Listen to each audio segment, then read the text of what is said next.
Guys, we wanted to make a quick announcement before the show starts today.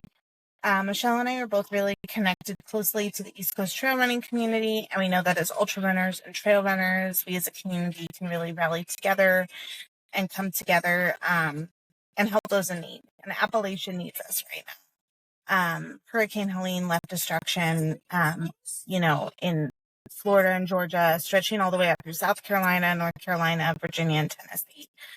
Thousands are still without power. And so many have lost their homes. There are many missing, and the amount of people confirmed to have died each day just continues to grow. While we can't be there physically on the ground to help, we also just can't sit back and do nothing.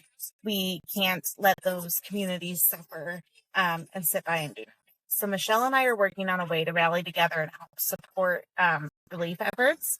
But in the meantime, we wanted to refer our listeners to nonprofits that we are personally going to support. We'll be linking those in the show notes and on our Instagram profile. So please donate if you can. And if you're not able to, just sharing and spreading the word can go a long way. Thank you so much for being an incredible community and helping us in this cause.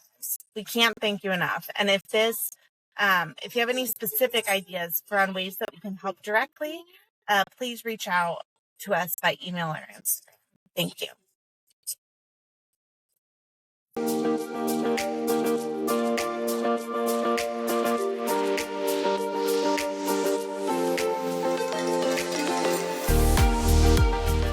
DNFs are a part of ultra running. As we seek the buckles, the finish lines, and the crazy distances, we experience a lot of failure along the way too. I'm Heidi. And I'm Michelle, and we're both ultra runners and ultra running coaches who want to know more about the dreaded DNF, how, when, and why they happen, but more importantly, how we learn, we move forward, and we get back up to run again.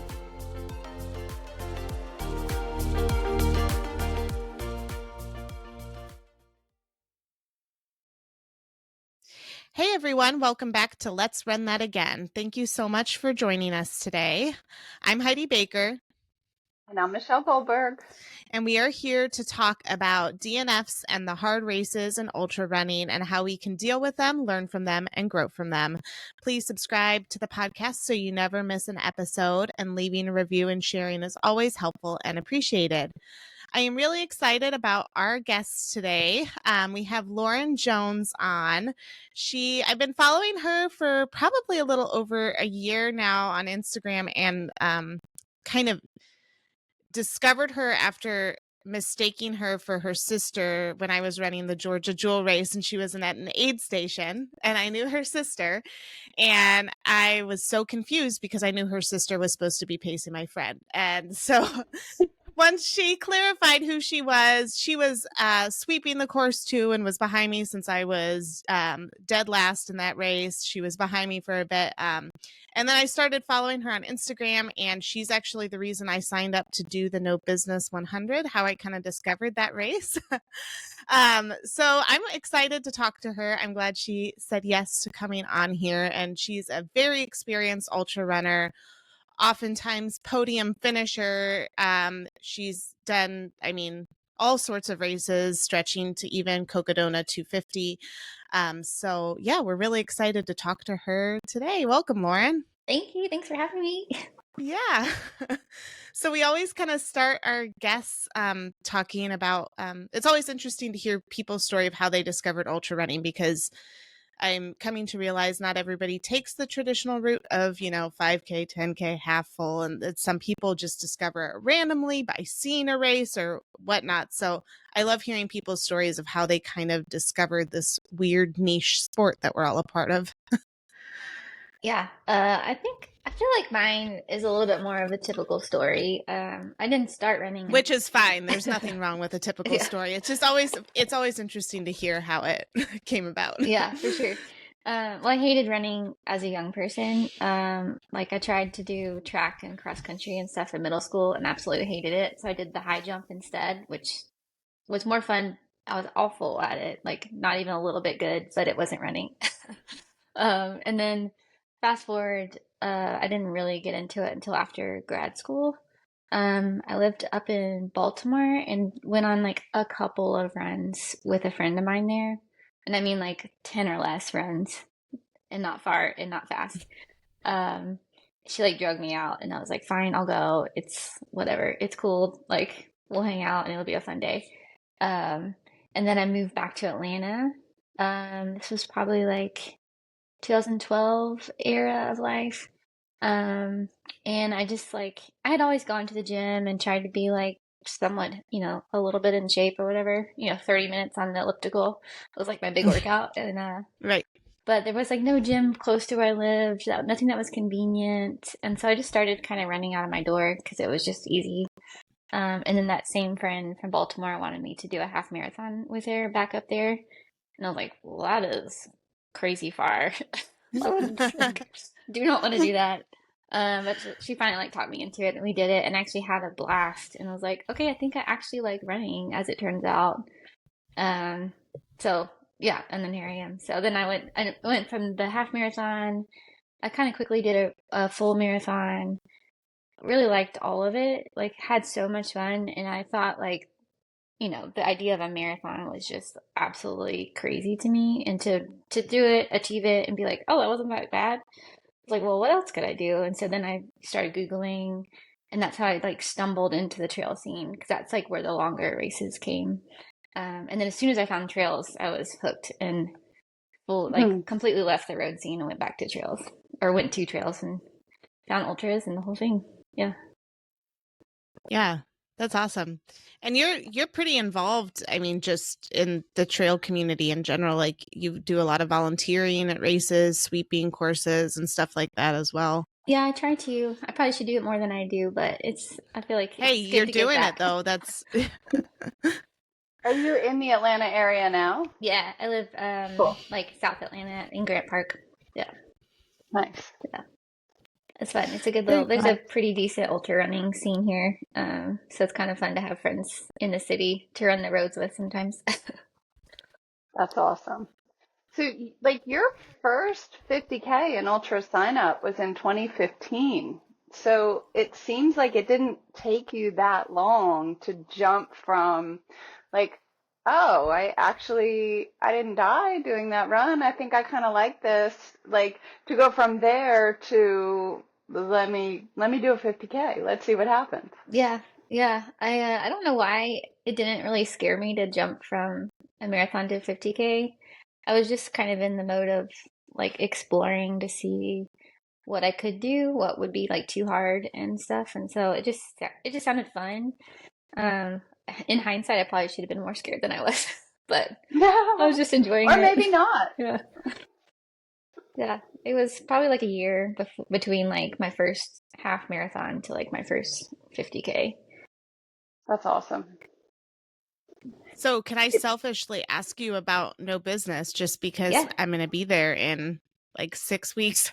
So exciting.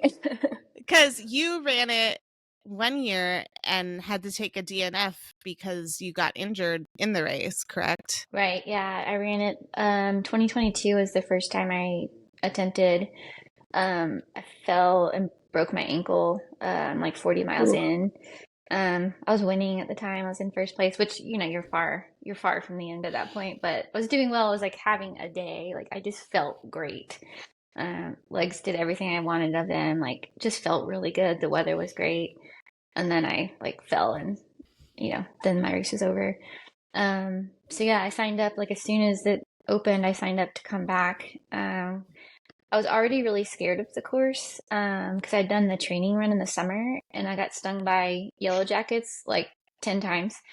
Oh gosh. And there were snakes everywhere. And I was like, I'm really scared of this forest. And then to come back and run the race and then break my ankle, I was terrified of it. No yellow jackets, no snakes on race day. It was totally fine. So don't worry. I was like, oh no. It was maybe I didn't. I was like, wait, maybe I didn't want you to talk about No Business. Heidi is slowly panicking. Yeah, don't panic. It was totally fine. It's beautiful. Like it is the best time of year up there. But yeah, I just like wanted to go back and tackle the fear like right away. And so ran it last year. I was just going to jump right on that because I, I just heard you say how terrified you were for, specific, really legit reasons of the course. And so I went and did it. Like, what, um, what do you think that is that something that is that sort of part of your mentality? Like, I'm going to go do this thing that scares me the most? Um, Yeah, yeah, I think so. It's like when I first got into trail running, I discovered snakes pretty quickly, and like would lay awake at night, like terrified of if I'm going to see a snake the next day on my run or whatever. And I was like, there's no snakes on roads. I'm just going to go back to road running. Like I really had to push through some major fear there. I'm kind of a wimp. Like I'm scared of heights. I'm scared of snakes. I'm scared of all the things. And but I had to push through, and now it's totally fine. I've seen so many, and just get used to it. They're fine. They're not going to hurt you. But I feel like it's better if I let it simmer and like don't face it. It just builds up to a level that I can't face it anymore. So it's just better to Definitely. head on, like get into it. So I really wanted to do that race, and I knew if I like waited too long, I would be too scared to go back. So it kind of sounds like like most of us, we can all really easily slip into that, like making mountains out of molehills and like diving into the sort of irrational depths of our fears. But if we just kind of like approach it a little more logically and like, okay, there are going to be snakes. They're not going to come near me. They don't want anything to do with me. Like, just go for it. It deflates all that big scariness a little bit. Yeah, yeah. I think things are scarier on paper sometimes than in real life. But you don't know that until you go see it in real life. Yeah. Yeah, the course, like, don't be scared of it. It's such a beautiful, like, the park is amazing. Mid-October, end of October when they have it. It's like so beautiful. The leaves are all changing. The canyons are really pretty. It's a really, really great course. And like the giant loop is such a cool format. Logistics are so easy to start and stop at the same place. There's so many aid stations that are great. You'll have a really it's funny. great time. My crew, I got a big Airbnb for like people who are coming to help me and pace and crew. And it's funny because we're technically like an hour from the start where we're staying, but they're like 10 to 20 minutes from some of the aid stations because of how the course is set up. So it's just kind of neat. Like, yeah, some of it's going to suck, like, to and from the start, but I'm like, but they're the ones that are going to have to meet me at aid stations. So to be so close to a couple of them is helpful, Yeah, that'll be really nice. Yeah, but it is an interesting, I don't think I've ever done a full loop format like that before, now that I'm thinking about it. Yeah. Is it sort of point-to-point loop? It's a point-to-point you don't loop. double back? Yeah. That's really cool. It's really cool. There's not a lot of races that do that. It was my first giant loop too. And they switch the direction every year. So you can go back and do like the second year and get like your double special buckle. Yeah. Yeah. So it's pretty cool. And then it changes it up too. So like if you do it again, it's completely different. It's different. They just emailed us the that part of the course had to get changed because of storms that messed it up, and so part of it's closed, and so they added like another 1.5 miles. It's okay. It's fine. Great. It's okay. It's like more for my money. Yeah, exactly. It's okay. You can do 1.5 miles in your sleep. It's fine. Sure, I can. So the next year you went back and you did really well. It was a great redemption race for you. Thank you. Yeah, it was a good day for sure. It was a little scary because there was some competitive girls signed up, and I didn't know how that was going to go. And I just really wanted to come back and like have the day that I was having the previous year. And it ended up, being a really great day. It wasn't like I didn't feel as perfect as the first year, but I felt good enough. And again, the weather was perfect. I think it like always is. It's just a great course, and I had fun. It was really fun to pass the point where I broke my ankle the year before and be past that point, which was, it's the opposite way. So it's probably different. Yeah. It was further in because you were going the opposite way. Yeah. That's interesting. But the whole time you're like building up to this, like, I know I'm going to see this place. And remember the log I sat down and cried on, like trying to decide if I was going to like keep going or turn around and all that. To pass all that stuff felt really good. And then Yeah, it was just a great day. It was perfect. I had a really good time. And that was 2023 when you did No Business Again. Yeah. Yeah. And like you had multiple 100 milers before that. Like you when was your first 100 miler? I think it was 2017. I did Tahoe Rim Trail was my first one. Not a beginner friendly 100. But it was really pretty and it was really fun. Didn't know what I was doing at all. Hadn't been like had never stayed up all night running, sleeping on all the rocks and stuff. That was definitely not my best performance, but I did it and I finished. It was good. And it just gives you like once you do it, it just gives you the confidence that you can do something like that. And then you can do better the next time. I feel like you and I have very similar I mean, I'm not at your level, of course, but I feel like we have similar mindsets in the like almost like what the hell, like just sign up for it. Because I know I've talked to Michelle about this before of like there's people who refuse to sign up for things that they might not finish or that are like outside of their level. And I feel like I almost have the opposite problem, and that's why I DNF so much because I'm constantly signing up for things that are outside my level and are really hard and challenging and come with a very real risk of not finishing.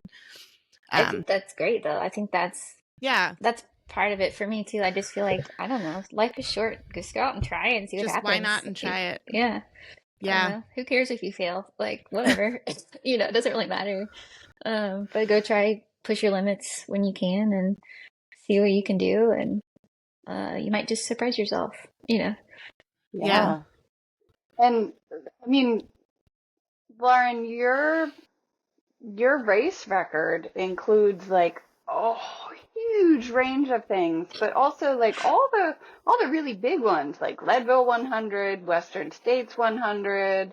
You got No Business, Bandera, Cocodona 250. Like I'm looking back for many years, Georgia Death Race. Like I saw Georgia Death Race on there. I signed up for that next year. Nice.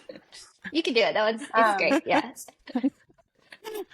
It gets easier as it goes. So the hard stuff's early and then it gets easier. Okay. So it's good to know. Yeah. It was a late night ultra sign up decision. Sometimes the best way to do it. Yeah. And in February of 2024 at the Jackpot 100-mile the USATF certified course, you were 4th overall with a finish time of 14 hours and 46 minutes. Holy sugar. Like, it's nuts. Wow. Thank you. Thanks. Yeah, that was, a total shift from trail 100-milers. Totally. But I'm getting older and I just kind of, before I'm like, don't have the ability, I just kind of wanted to see like how fast could I run 100 if you take out the hills and the rocks and the roots and the things.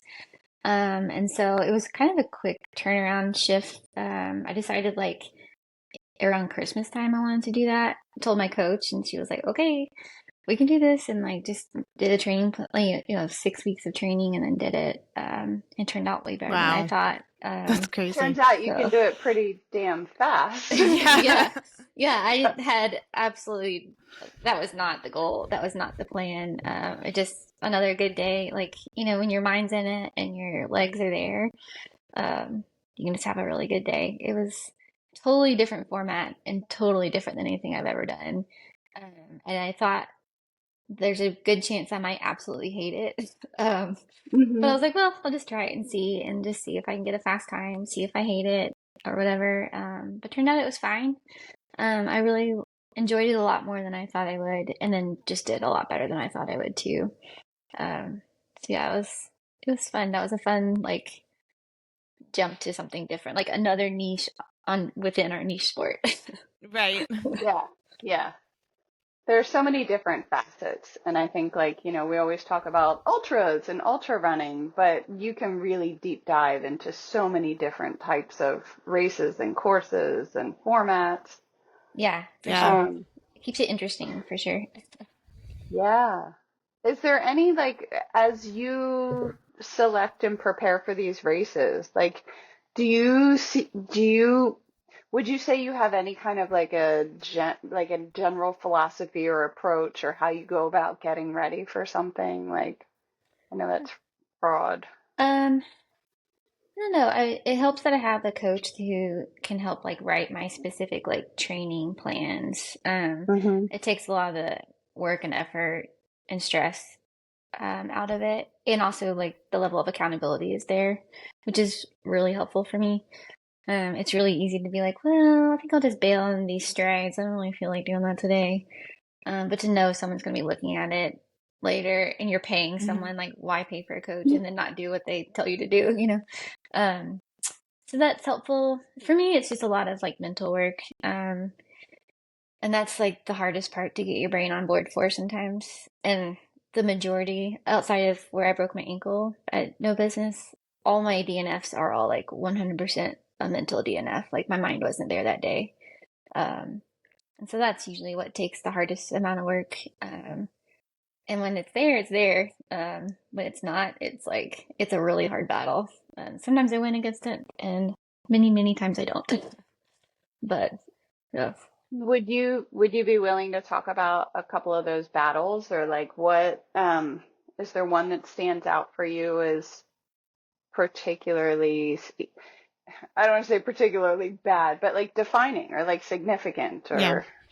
or Yeah, well, like my most recent DNF was at Tahoe 200, which I felt like I was perfectly capable of running. I was doing physically fine. Had trained, like I've trained over the years and like feel, and I've done Cocodona before, so I felt completely confident that I could do it.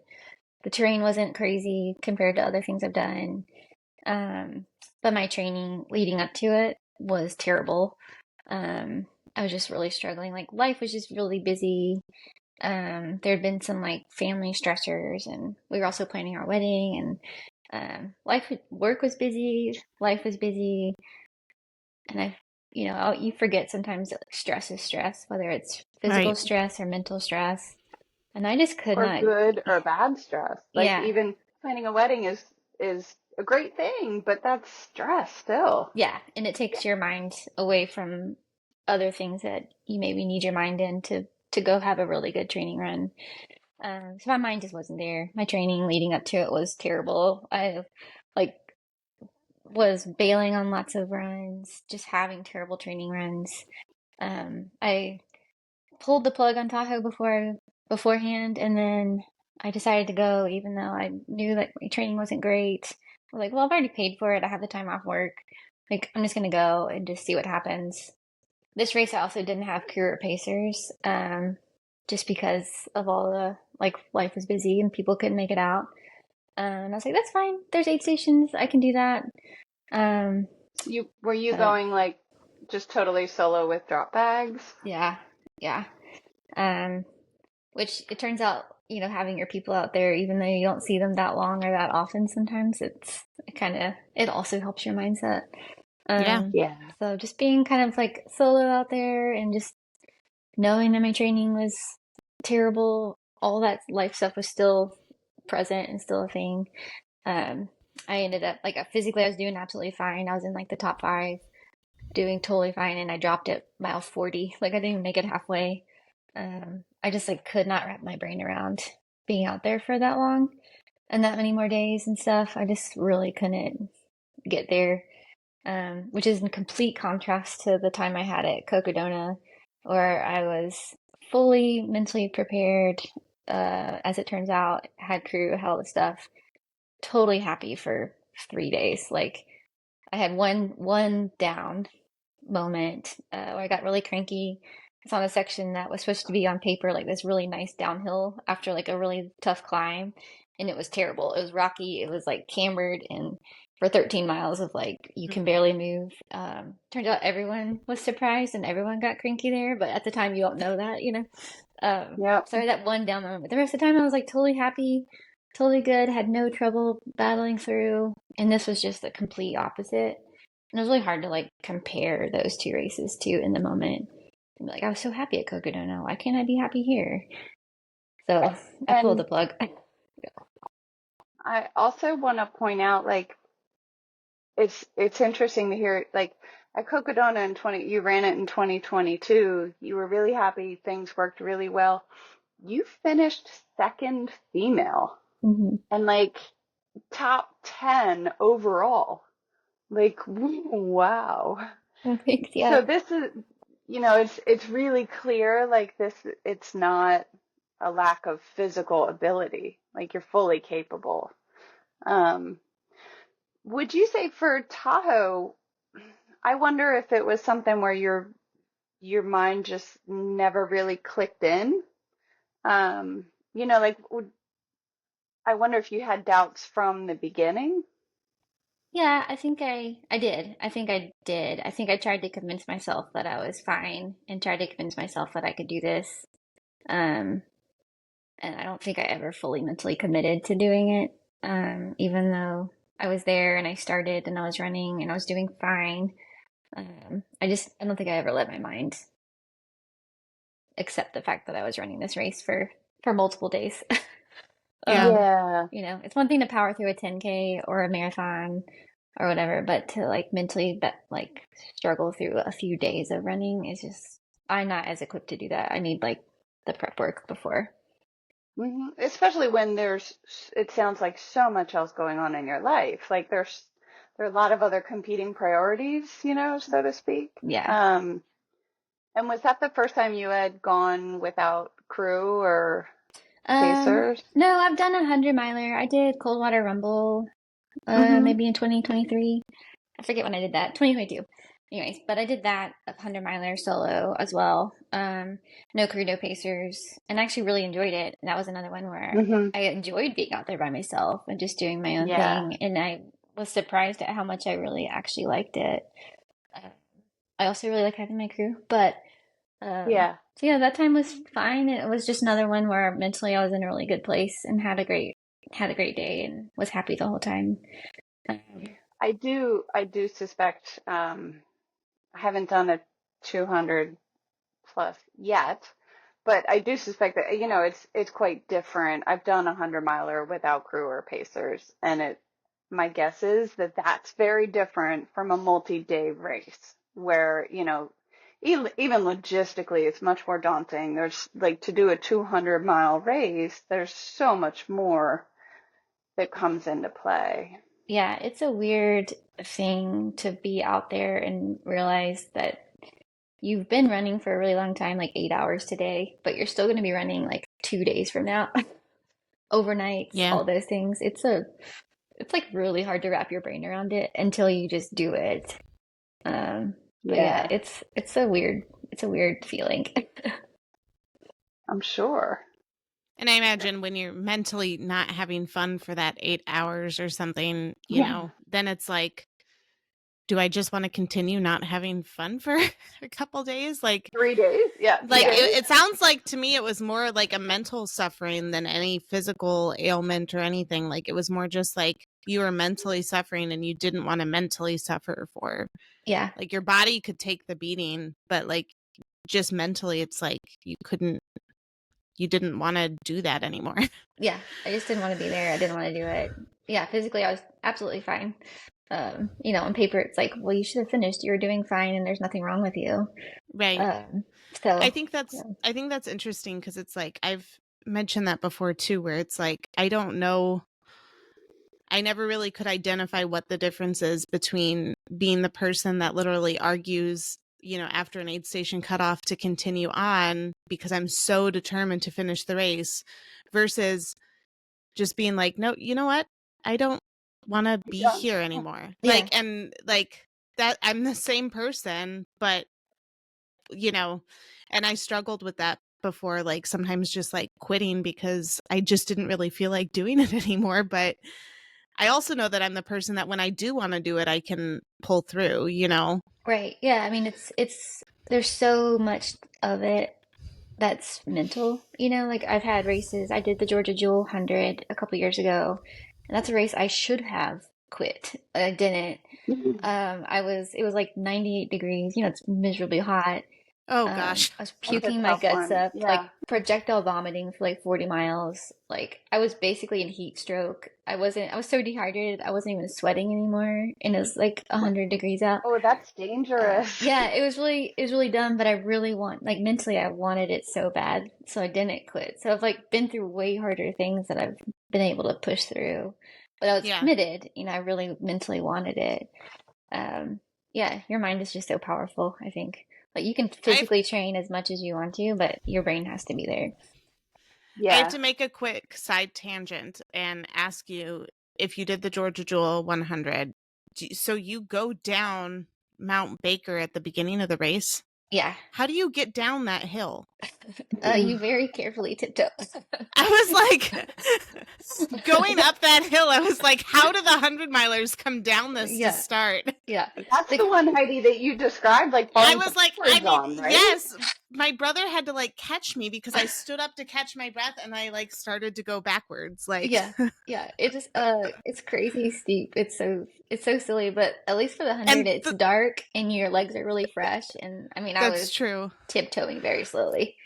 But it's for the 100-miler. So for the 50-miler, they drive you out to and then you run 50 miles back essentially. Right. But the 100-milers, it's out and then back. Like there's a little thing at the halfway point where you do a couple loops and whatnot. But I just remember thinking that I'm like, the 100-milers have to come down this when it's going up. I was like, how do they do this? The good thing is it's so early that you can deal with whatever at that point. Yeah, I guess so. When you're at the end of it, though, it's rough. It's a rough way to come up. I always thought it was overhyped until I was on it. Yeah, and I was like, no, it's true. it's a rough way to end the race for sure. But absolutely, you earn your buckle, that's for sure. Yeah, that's funny. Yeah, so sorry to go off that tangent. I was just curious from someone who's done the 100 there. Yeah, I want to go back and do that 100 at some point, I think. It's definitely a good one. It's, of all the local races, it's definitely a great one to do. I've decided now, I've done the 50 a few times, I've done the 35, I've done the 100. I've volunteered out there several times. I've decided to keep my sanity, that I no longer want to race in the Southeast in the summer. Gotcha. So I'll train, obviously, but I've decided to give myself a break and not race in the Southeast in the summertime. So yeah, it's been a rule. Last year was nice. Last year was like cool and rainy. Yeah, they do get good weather every now and then, and it's nice. It was the opposite of the year before because I DNF'd the year before last, and it was like ridiculously hot. Yeah, and bugs were everywhere. Yeah. That sounds like some well-seasoned wisdom. Yeah. Come with a lot of experience. A lot of miserable days out there. Yeah.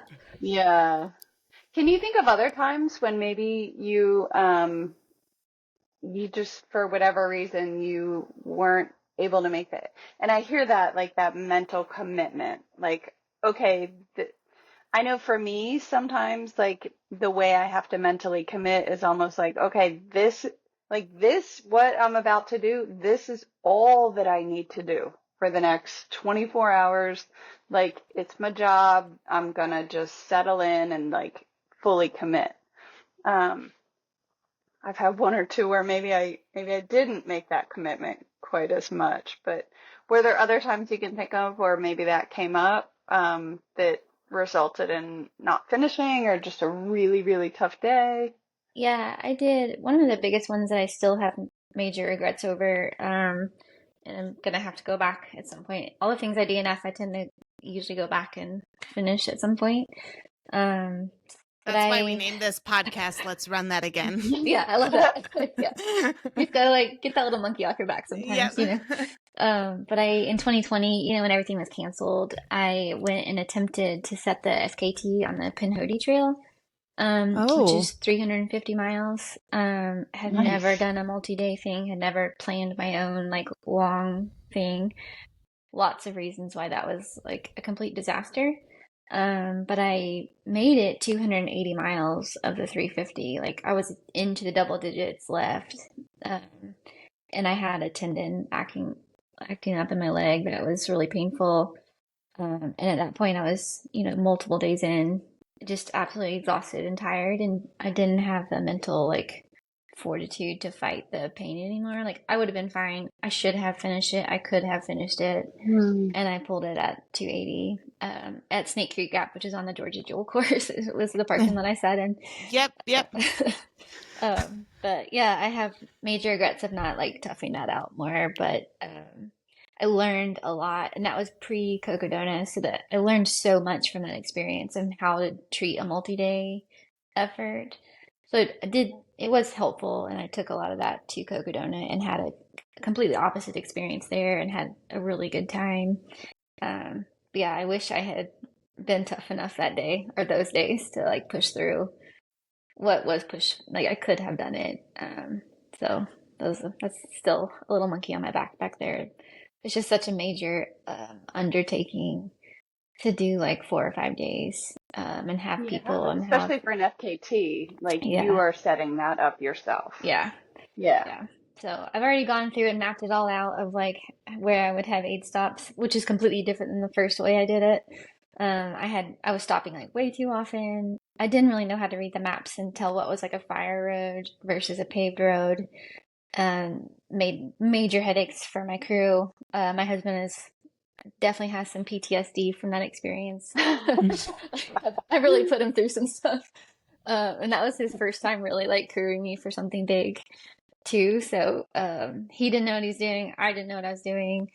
It was fairly traumatic for both of us, but I would like to go back at some point. So we'll see. I just need to find the right space and time for that.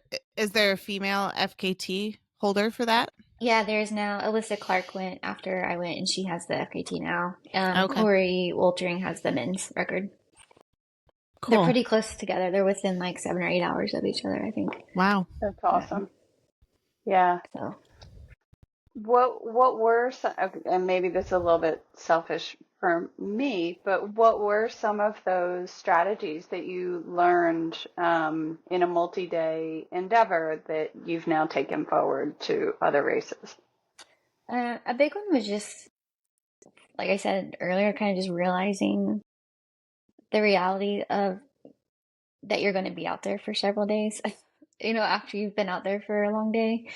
Experiencing that the first time and then just being a lot more prepared. Like I hadn't like digested that before I started the FKT. And it kind of just hit me like a ton of bricks. And then I was in a really bad mental place the whole time. Along with all the crew issues and stuff. But I just digested that a lot more before Cocodona and realized it just like really worked on trying to be patient. Because everybody started so fast there. They were running like they were running a 50K, and I was just like, guys, we're gonna be here for like days later, I was like, what are y'all doing? So just like learning to be patient was huge, which I think pays off to no matter whether it's a 50K or it is a 250-mile race. Being patient and just trusting your strategy, your fitness to get you there. That's been a big thing I learned. It's been really helpful. And I also hear like that it's again that mental commitment. And if it hadn't really sunk in and you hadn't digested it approaching Pinhoti, you can't fully commit if you're not like fully processing and allowing that to sink in. Yeah, for sure. That's awesome. It's hard to know. I'm registered. I'm doing Cocodona in May. Oh, so. Yay! Yeah. You're gonna love it. It's I would say of all the 200s, I would say that's got to be like the best experience. Air Vipa just does such a great job, and they've even like done. They're doing so much better than even when I ran it a couple years ago. You'll have a great time. The support, the aid stations, all the stuff. It's really top notch. They do such a good job, and the course is really cool. You go from like low desert all the way up to like high alpine stuff. Beautiful. It's beautiful. It's so cool to see the different terrains. Oh my gosh, it's like multiple different ecosystems. Like it's like going through different worlds. It's really I crewed someone this past May. Oh, perfect. Yeah, so I got to see bits of the course. Yeah. Oh, Michelle, cool. If you want someone to crew you, I'll come crew because I want to experience it Yes. because my long-term goal is Cocodona 2026. Nice. So get a Okay. few hundreds under my belt over this next like year and a half, and then. Yeah, that's the perfect way to do it, is to get out there, experience it, get a sense of what that feels like. And But I want to see Yeah. it first. Like I want to Exactly. like Yeah. be there Yeah. because I Yeah. am not. I just went to Utah a couple weeks ago, and I was like, this is a different universe. Like it's just different out here. I don't know Yeah. anything about anything out here. It's so different. Yeah. So yeah, I just need, because I'm in Georgia, I'm in Savannah, and it's like I need exposure to the southwest. Yes, you'll love it. For the lack of humidity, it is Oh, I do. so I nice.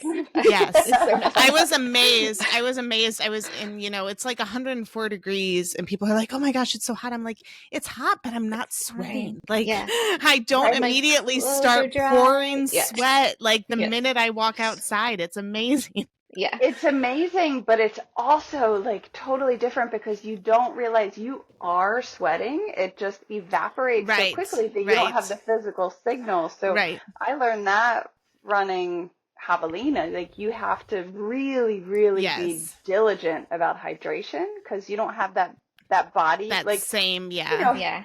here You're we're losing- like yeah. soaking wet. It's and the minute gross. you walk Yeah. outside, like it just starts dripping off me. It's Yeah. like disgusting. It's You are awful. sweating as much as you would here. It's just evaporating. It's just which is evaporating so quickly, actually which is helping such you a good cool, point. which is nice. Yeah. But the That's nice true. thing Yeah. is your clothes are dry. Like it's 100 degrees, but your clothes are dry.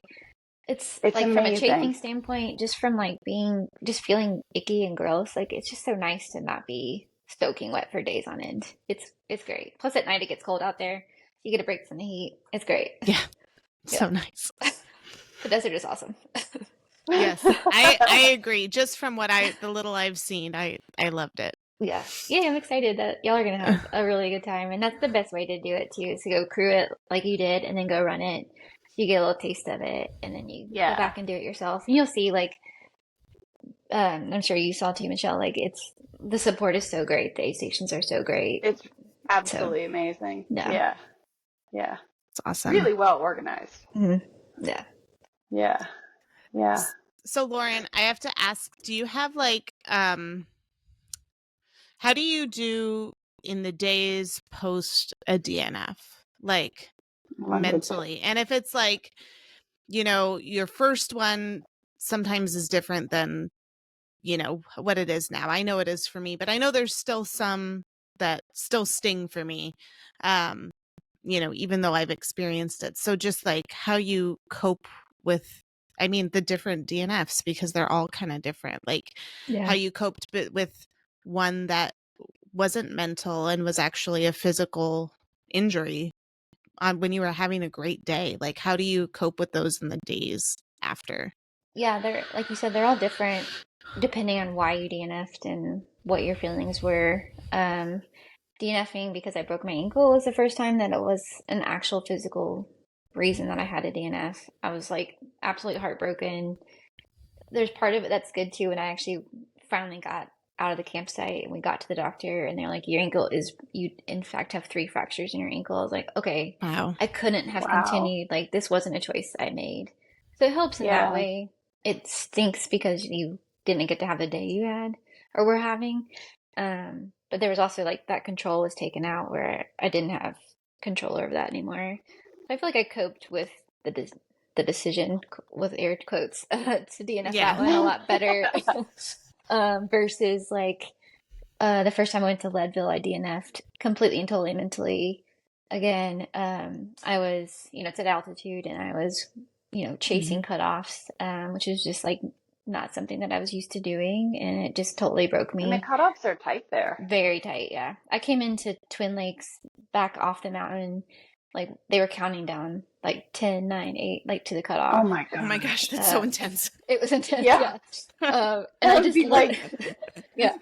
It totally broke me. Like first Hope Pass broke me and then the cutoffs broke me. And I just couldn't let that one go. Like I really struggled it was such a big race and to go all the way out to Colorado to do all that and then to DNF because of mental reasons. Like, it's just like regret and guilt and all the things. And so of course I had to go back and get that get that one done, which felt really good to do. And then like Tahoe, where I just, in June DNF that one. As much as I wanted to have a good day there, I also feel like totally at peace with it because I knew like going in that I was not really ready for it. So like on paper, it looks so dumb to DNF a 200 miler 40 miles in, but I just knew I didn't have it. And so I haven't had as hard of a time with that one, oddly. Yeah. I did sign up to go back next year, so I am going back. Good. But that one's been easier just because, it was so obvious going into it that I wasn't trained, I wasn't prepared, I wasn't mentally there. And I don't think I would have enjoyed battling the mental battle for 3 more days out there. So Yeah. okay. That DNF at Leadville, were there any strategies that kind of helped you like manage that, like, guilt and like, anger, whatever you felt afterwards? Like what kind of helped you move past that? Just signing up to do it again. There we go. Thank you for signing up. Like just That's knowing it. That's it tends to help. And so just knowing that it's like, okay, well, I experience these things. I don't like how I feel, but I'm just gonna go tackle it again. And to know that you are signed up to go tackle it again, and now like let's put in the work and let's be ready next time. That's what helps me. Part of the course, like it's like, I can totally feel that. Yeah, which is why I signed up for your mentality. Yeah, when you do sign up again, like I'm envisioning that you're like, oh, I'm gonna double down. Like I am on this. Let's go. Yeah. It's that okay. So yeah, I'm definitely like I wondered fiercely like ready to go tackle it, and so maybe it's good to DNF from time to time to get that drive and that fire. Yeah. So light that fire a little bit. Yeah. Yeah. I always try to remind myself that like what we do is very extreme. You get used to it and you're around it and you're used to hearing the stories and the distances and all the things, and it becomes normal. But it's extreme, and not every day is your body and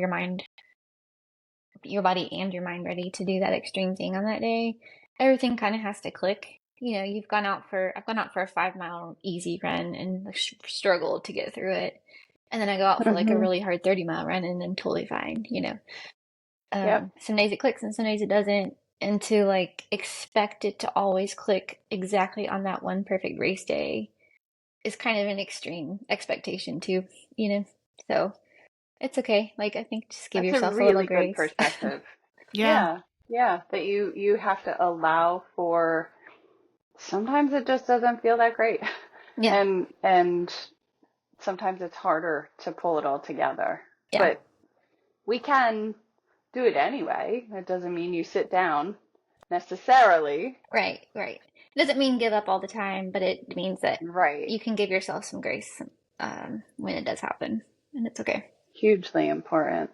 Have you gone back to, aside from Tahoe, which you're going back to, have you gone back to every race that you've DNF'd? Almost. Let me think what else there is. I DNF'd like a silly Yeti snake bite overnight race. It was like a 50K. And that was 100. It was like several loops that you do overnight in the dark. And I had almost stepped on like 3 copperheads right in a row. Cool. And I was like, yeah, I'm just not going to go and do that. Like, I don't want to go back out there. There's that park in particular has so many snakes, and I just don't even run there anymore. So I have no desire to go back to that. Yeah. And that was just like a silly, like, I'm not trying to be competitive. That was just like a silly little like sign up and have a fun time. So yeah. But I think just about, I went to, I have not gone back to Fat Dog. I signed up for the 70 miler there a bunch of years ago. I just wanted to go see the mountains and stuff out there. And this was another one where I was physically doing absolutely fine. But the mosquitoes were absolutely horrible. Like I had full DEET on everywhere. I kept reapplying, and I would look down and there was like 100 mosquitoes on me. at all times, they're like biting me on my face, they're biting me on my arms. Oh my and I was just gosh. like so sick of the mosquitoes. And then there was this stretch where there were these little plants that were like ankle height, razor sharp leaves. And so you're just getting like sliced at your ankles, eaten alive by mosquitoes. And I was just in a really bad mood. Sorry. And I got to the aid station they had a bug tent, and I went in there and I was like, yeah, I'm not gonna come out of here, so I'm just gonna stay here in this tent and mosquito free. So yeah, I haven't gone back there, but I would like to go back and do the 120 up there sometime. Yeah, I could Yeah. understand that. It sounds like all of your skin just being on fire from Yeah. mosquitoes or like angry plants or Yeah. yeah. I was just like so mad and annoyed, and so again, I could have finished it, and I was like 15 miles from the end or something silly. But it was just one of those Was days. was it easier for you like on that day, like like was it easier for you to accept the decision? Like yeah. Yeah, I knew how frustrated I was, and I still haven't really had major comms with that one ever. Like, I knew I was so frustrated that I was like, yeah, I don't really care. I would have done it. I would have DNF'd again on that one in that case. Lauren, could you like what advice would you give to someone who has never DNF'd before? And like I think we all know people who are curious about running ultras or are interested in pushing the distance, but they're afraid and maybe are reluctant to try because they're fearful they won't make it. It's sort of that fear of failure prevents them from getting to the start line. What advice would you give that person?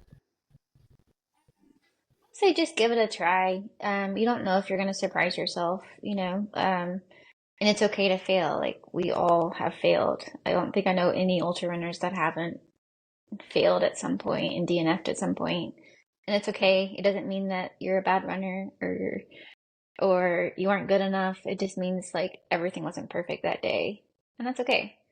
But you might go out there for whatever it is that you signed up for, and it might turn into a really great day, and you might be really surprised, and you might just have a great day that you didn't expect. And it might be somewhere in the middle, and that's fine too. Like, Mm-hmm. I think just try it. I don't know. I just have a mentality of like, life is short. We can't do this forever. And so I don't know. Just try it while you can. Yeah. I Yeah, love that give it a mindset. shot. Yeah, absolutely. Absolutely. Um, Very cool. Lauren, do you have races on your calendar like coming up at all? Yeah, my the big one that I'm training for now is Desert Solstice, Okay. 24 hour. So to take the jackpot 1 mile loop to an extreme, now I'm going to do a high school track for 24 hours. So and see how many miles I can make there. So I'm kind of excited just to see what I can do. I'm hoping, it's like, feels a little silly to say out loud, but I'm hoping to do well enough to qualify for the US 24-hour team. I wondered about Yeah. that because that's Yeah. one that folks approach sometimes for that specific reason. Yeah.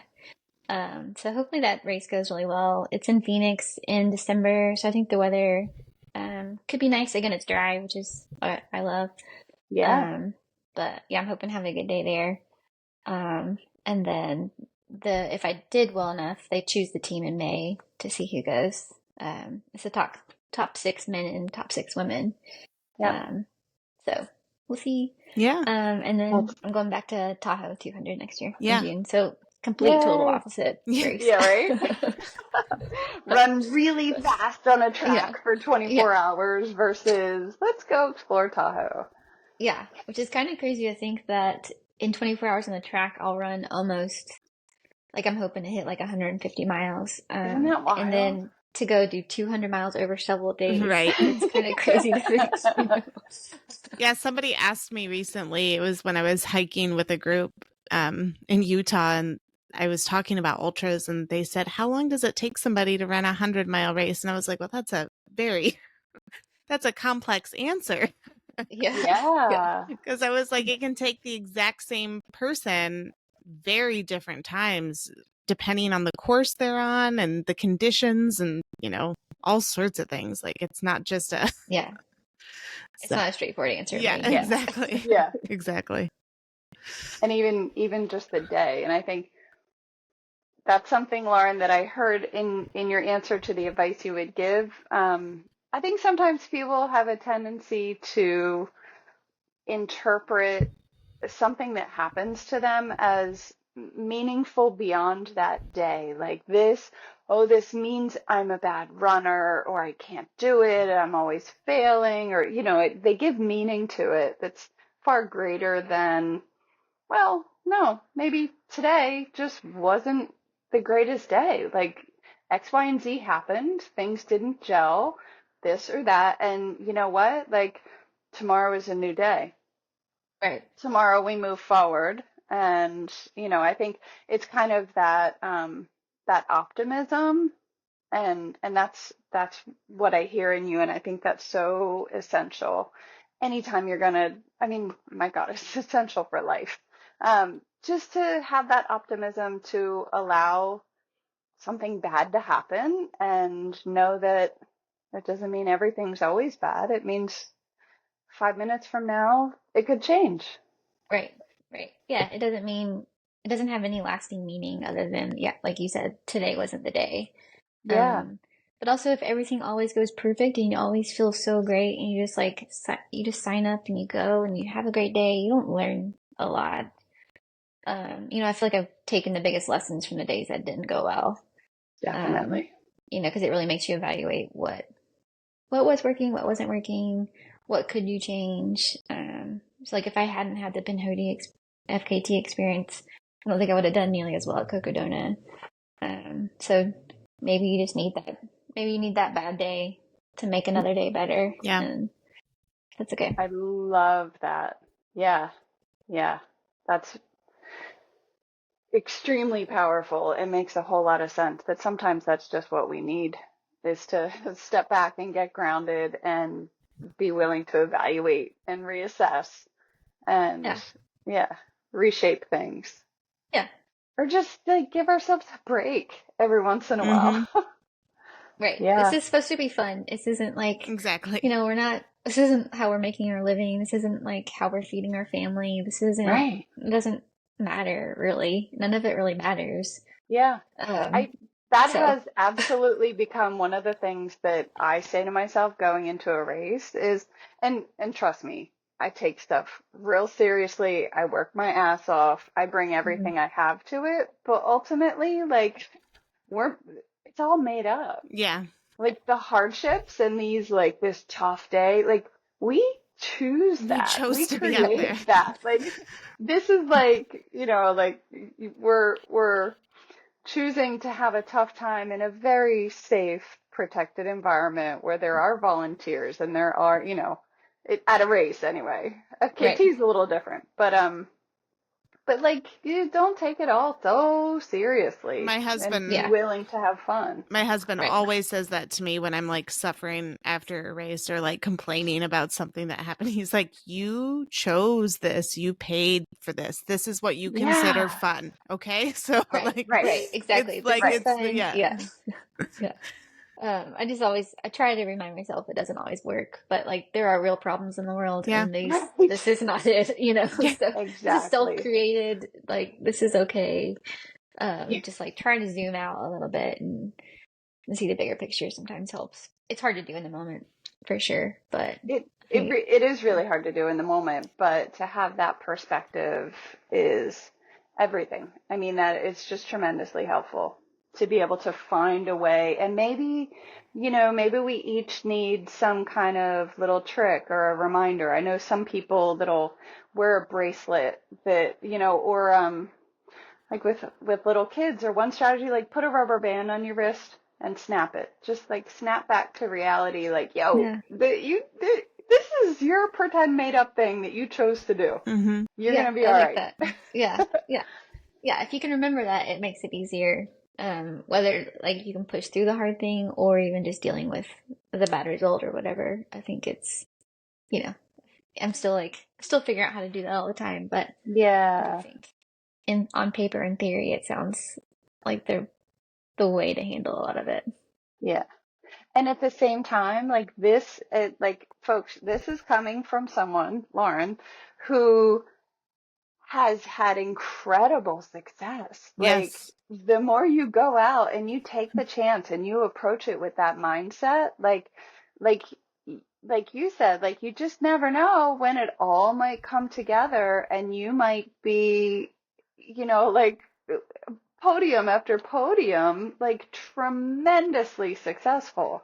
So it all flows, it all flows together, and these are different components of what we do.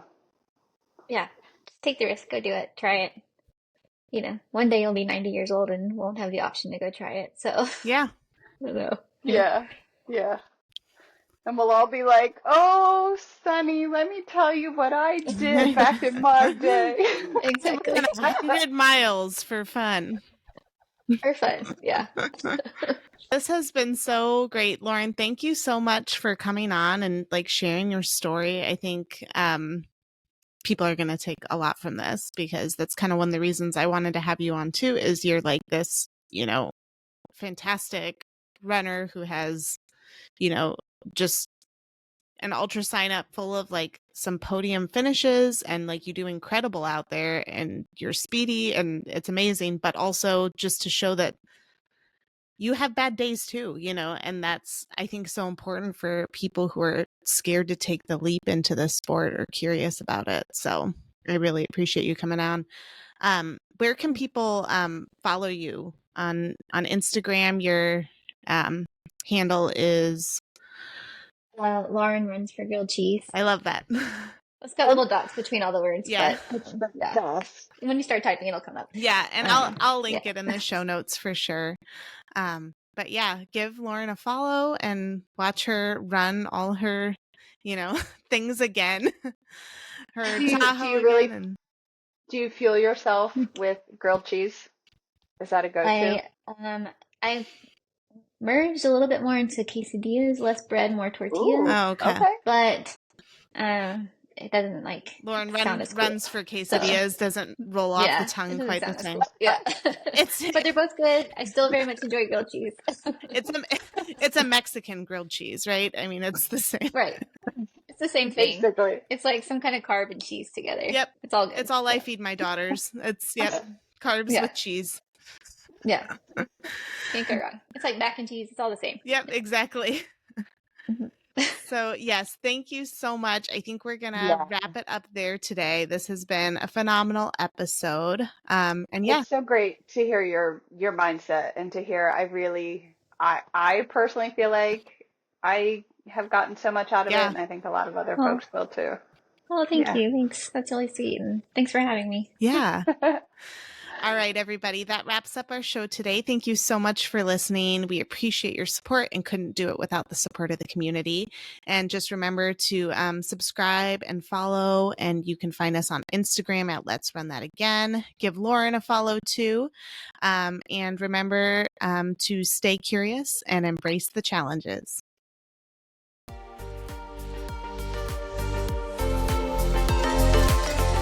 We appreciate your support so much. If you enjoyed the show, please remember to leave us a review and subscribe so you never miss an episode. Tag us on our Instagram at Let's Run That Again and give us a shout out when you listen.